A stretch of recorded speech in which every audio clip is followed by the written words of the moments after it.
Good morning students, welcome in BBVN online class. हम अपना chapter पढ़ रहे थे जैसा सवाल वैसा जवाब, पार्ट 2। आपने देखा कि उसमें बीरबल से किस तरह के प्रश्न पूछे गए थे।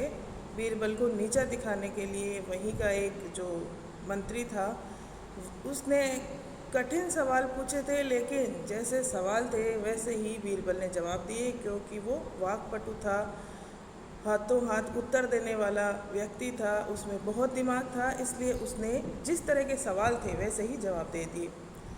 अब देखिए आगे, बादशाह है उसके जवाबों से संतुष्ट हो गया, उसके उत्तरों से संतुष्ट हो गया, लेकिन ख्वाजा साहब नाक भौं सिकोड़ कर बोले। ख्वाजा साहब को बहुत बुरा लगा कि उसने उत्तर कैसे दे दिए, और इस तरह के उत्तर दे दिए कि सब ने मान लिए। तो थोड़ा गुस्सा आता है तो वो नाक भौं सिकोड़ने लगे। ऐसे गोलमोल जवाबों में काम नहीं चलेगा जनाब। अब ख्वाजा साहब उनको बोल रहे हैं बीरबल को कि इस तरह के जो आप गोल गोल जवाब दे रहे हो, अर्थात जिन जवाबों का कोई आंकड़ा नहीं है, कोई तथ्य नहीं है, बिना तथ्य के ही आप जवाब दे रहे हो, तो इनसे आपका काम नहीं चलेगा। बीरबल बोले ऐसे सवालों के ऐसे ही जवाब होते हैं। भाई जैसा सवाल वैसा ही जवाब। पहले मेरे जवाबों को गलत साबित कीजिए तब आगे बढ़िए।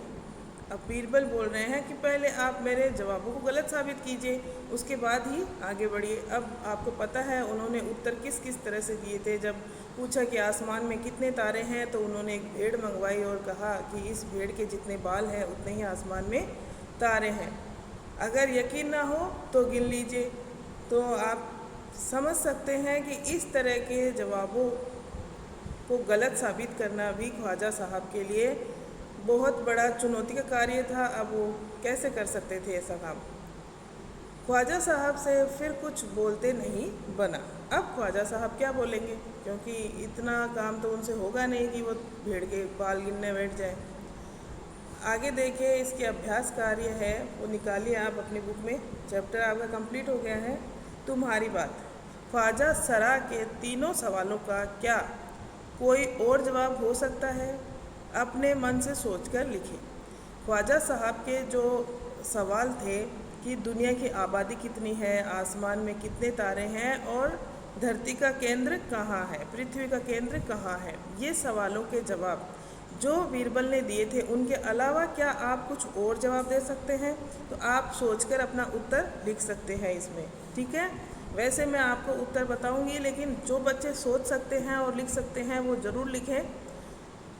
नेक्स्ट आपका प्रश्न है, अगर तुम ख्वाजा सरा की जगह पर होते तो बीरबल को हराने के लिए कौन से सवाल पूछते?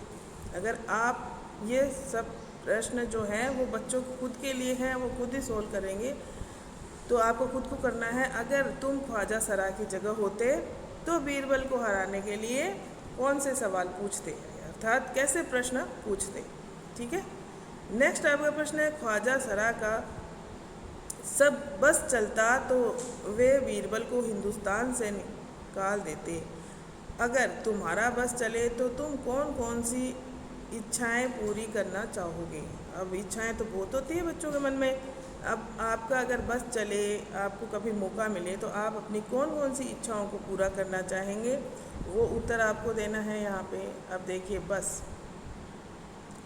नीचे बस यानी आपका जोर जहाँ पे चलता है, यहाँ पे बस का मतलब वो चलने वाली बस नहीं है जिसमें आप बैठ के जाते हैं, 4 पहिया वाहन वो नहीं है, ये 6 पहिया वाहन, ये है बस जिस पे आपका जोर चले, जहाँ पे आपको मौका मिले कुछ करने का, ठीक है। नीचे लिखा वाक्य पढ़ो। मैं बस में बैठकर स्कूल जाती हूँ। ख्वाजा सरा का बस चलता तो वे बीरबल को निकाल देते। अब देखिए, मैं बस में बैठ के स्कूल जाती हूँ, यहाँ पे बस का मतलब दूसरा है, यहाँ पे बस का मतलब कौन सा है, वाहन है एक। और ख्वाजा सरा का बस चलता तो वो बीरबल को हिंदुस्तान से निकलवा देते। यहाँ पे बस का मतलब क्या है, ये आपको यहाँ पे बताना है। बस अब रुक जाओ।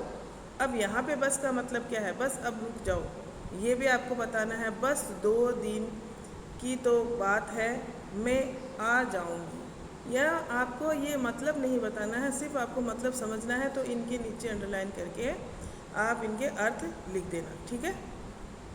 ऊपर लिखे वाक्य में बस शब्द के अर्थ देखिए यहाँ पे दिया हुआ भी है, ये वाले आप लिख देना, बस शब्द के अलग अलग अर्थ हैं। अब इसी तरह चल शब्द के वाक्य बताओ। चल शब्द है चल चल, दूसरा है चला, तीसरा है चले, चौथा है चलना, पांचवा है चलती और छठा है चलो। इनके भी आपको क्या बनाने हैं, इसी तरह वाक्य बनाने हैं। पढ़ें कहानी। एक दिन अकबर ने बीरबल से पूछा, बीरबल दुनिया में सबसे अधिक शक्तिशाली कौन है? बीरबल ने क्या कहा होगा? कहानी आगे बढ़ाओ। ये आपकी एक्टिविटी है, ये आपको अभी करनी नहीं है, मैं बाद में आपको करवाऊंगी ये एक्टिविटी, तब करनी है, ठीक है। खोजो कहानियाँ, ये कहानियाँ ढूंढनी है, ये भी एक्टिविटी दी हुई है आपके। अब देखिए एक और शब्द, नीचे लिखे शब्दों की जगह और कौन सा शब्द इस्तेमाल हो सकता है? खाली जगह में लिखो। बुद्धिमान, बुद्धिमान के अलावा कौन सा शब्द है जो आप इस्तेमाल कर सकते हैं? तो आपको इनके क्या लिखने हैं? पर्यायवाची शब्द लिखने हैं, ठीक है। एक और ऐसा ही शब्द जो ऐसा ही अर्थ देता है उसी का इस्तेमाल करना है, तो पर्यायवाची शब्द यहाँ पे भरने हैं आपको। मूर्ख का क्या होगा? अभिमान, विश्वास, ठीक है, संसार और कोशिश। आपको ये सारे पर्यायवाची शब्द याद है, मुझे आशा है ज़रूर आप लिख पाएंगे यहाँ पे।